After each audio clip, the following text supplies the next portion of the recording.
predador, el Wilhelm Venator, también causó gran impacto en la comunidad científica.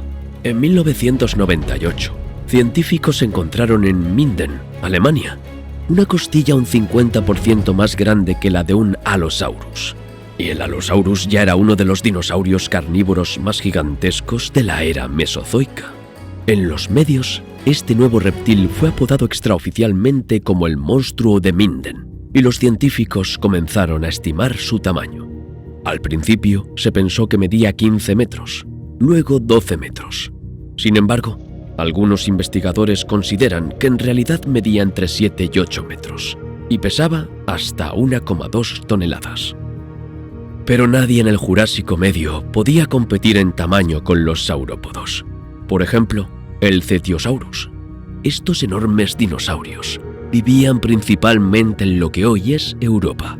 Al principio, los científicos los consideraban criaturas acuáticas, similares a cocodrilos gigantes, pero luego fueron clasificados como dinosaurios. Medían alrededor de 16 metros de longitud y pesaban unas 11 toneladas. Sin embargo, sus colas y cuellos eran más cortos que los de la mayoría de los saurópodos. Habitaban en llanuras aluviales y bosques, donde se alimentaban de brotes de árboles de altura media y baja. Aún así, en comparación con otros gigantes del Jurásico, los Cetiosaurus parecían pequeños dentro de su grupo. Sus parientes más grandes, como el Brachiosaurus, vivieron en el Jurásico tardío y alcanzaban longitudes de entre 18 y 21 metros. Si se pudiera medir su peso, la balanza marcaría entre 31 y 39 toneladas. Los brachiosaurios tenían características únicas dentro de los saurópodos. Poseían cuellos desproporcionadamente largos y cráneos pequeños. Además, sus patas delanteras eran mucho más largas que las traseras. Gracias a esto, podían alimentarse fácilmente de las hojas en la parte alta de los árboles, manteniendo el equilibrio con una cola corta, pero poderosa. Con esa cola incluso podrían haber herido gravemente a un enemigo, aunque es poco probable que muchos depredadores se atrevieran a atacarlos. Sin embargo, no solo los gigantes se desenvolvían bien en los bosques del Jurásico.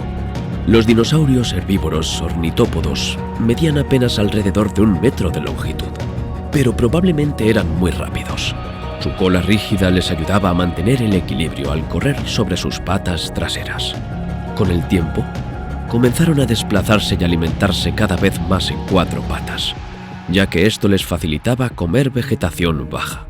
Al parecer, su columna vertebral empezó a curvarse por este motivo, y finalmente desarrollaron una especie de joroba en la espalda, similar a la de los bisontes actuales. Los ornitópodos se convirtieron en uno de los animales más versátiles del Jurásico. Podían correr rápidamente sobre 2 patas y eran ágiles, pero la mayor parte del tiempo se desplazaban o pastaban en 4 patas. Probablemente, esta variedad de movimientos les permitió sobrevivir en un entorno lleno de grandes depredadores. Los pequeños cinodontos son considerados los predecesores de los mamíferos. Eran difíciles de detectar entre otros dinosaurios. En el Jurásico Medio todavía estaban ampliamente distribuidos por la Tierra. Uno de los grupos más numerosos eran los trielodontos, que medían apenas entre 10 y 20 centímetros de longitud. Pero estos pequeños animales estaban lejos de ser inofensivos. Quizás algunos eran omnívoros, pero la mayoría se alimentaba de animales muy pequeños e insectos. Lo más probable es que encontrara a sus presas utilizando vibrisas, es decir, un sistema sensorial basado en los bigotes. Gracias a esto, así como a otras características anatómicas, los trielodontos se consideran relacionados con los mamíferos. Los científicos creen que las vibrisas desempeñaron un papel importante en la evolución de los mamíferos, desde los grandes tigres hasta las diminutas musarañas. Sin embargo, durante el Jurásico Medio, los mamíferos aún eran bastante pequeños. Aún así, ya presentaban una gran diversidad de especies y una población considerable. Nuevas investigaciones indican que los mamíferos evolucionaron 10 veces más rápido en el Jurásico Medio que hacia el final del periodo. Los científicos aún no han determinado con exactitud qué provocó esta explosión evolutiva. Los cambios ambientales se consideran una de las posibles causas.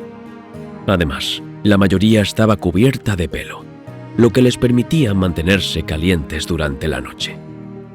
Así, podían cazar en la oscuridad sin temer a los dinosaurios depredadores que descansaban en ese momento. Esto les permitió prosperar en diversos hábitats y adaptarse a sistemas ecológicos cambiantes.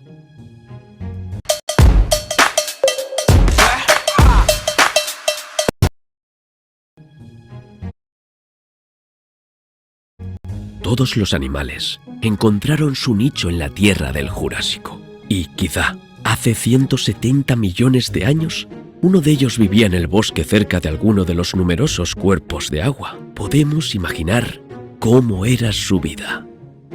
La densa vegetación del bosque y del lago probablemente estaba muy poblada, ya que ofrecía condiciones favorables para la vida de diversos animales. Un enorme megalosaurus podía salir del bosque hacia el agua en busca de alimento. Si otro depredador igualmente formidable, como el Wihemvenator, llegaba al mismo lugar con el mismo objetivo, podían enfrentarse en una feroz pelea. Ambos dinosaurios estaban armados con dientes afilados y piel gruesa. Las orillas del río y el bosque cercano probablemente temblarían con su combate.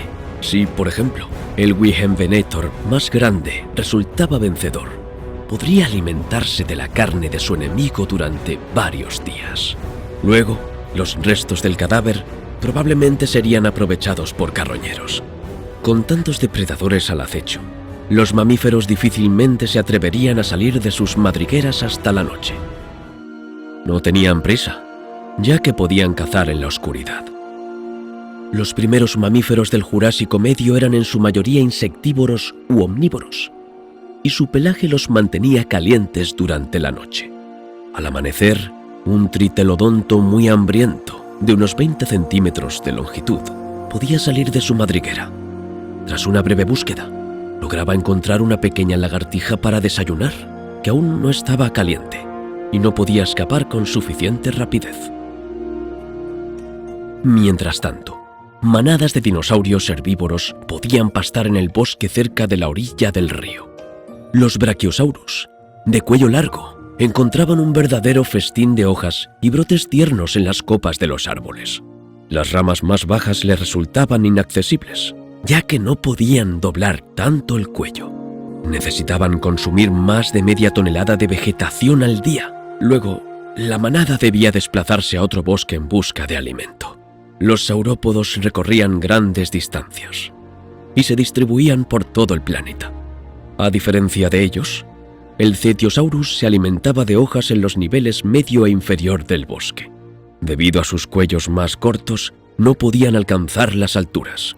Sin embargo, esto los libraba de competir con los Brachiosaurus. Así, en el bosque había suficiente alimento para ambos. Después de algunos días, el Wihemvenator podía volver a perturbar la frágil tranquilidad del bosque. Tras digerir su presa, el gigante volvía a tener hambre. Si no encontraba una presa adecuada, probablemente se atrevería a atacar a un Cetiosaurus, o incluso a un Brachiosaurus más grande. Pero es poco probable que ganara esta vez. Las manadas de saurópodos herbívoros seguramente repelían el ataque con sus poderosas colas. Sin embargo, con tantos animales en el bosque, el Wihemvenator terminaría encontrando algo para cenar. Tarde o temprano, atraparía presas más pequeñas, como algún ornitópodo que no lograra escapar. Así, día tras día, la vida prosperaba en el bosque cercano al lago, en el fértil clima del Jurásico Medio. Pero este periodo estaba llegando a su fin. En el pasado, los científicos creían que al final de esta etapa pudo haber ocurrido una extinción masiva.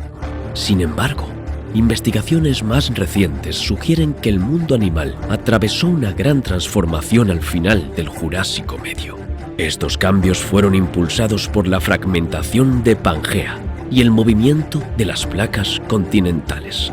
En ese momento, algunos grupos de